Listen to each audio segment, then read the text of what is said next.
I feel lucky that I know how the real world works. To me, the real world is the mountain. You know, out in regular society, it's a lot of who you know, how much money you have, what circles you run in. In the mountains, none of that matters.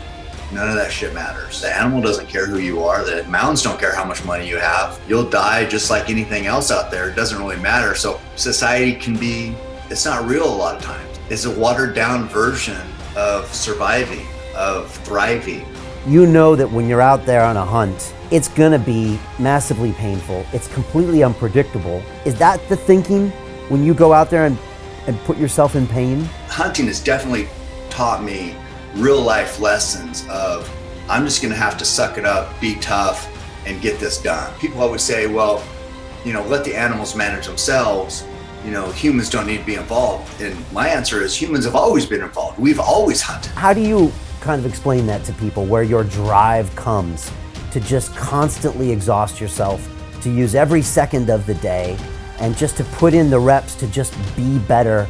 How do you describe your version of that? Man, I don't really give myself a choice. The only thing I have to offer is hard work. I don't feel like I have this talent, this natural ability, this professional athlete type skill. So I'm like, well, my thing is I can offer hard work, and I just got to ride that. Yeah, there's going to be challenges. It's going to suck. If this race is going to suck, this training's going to suck, life is going to suck sometimes. But if we just keep grinding, it always gets better.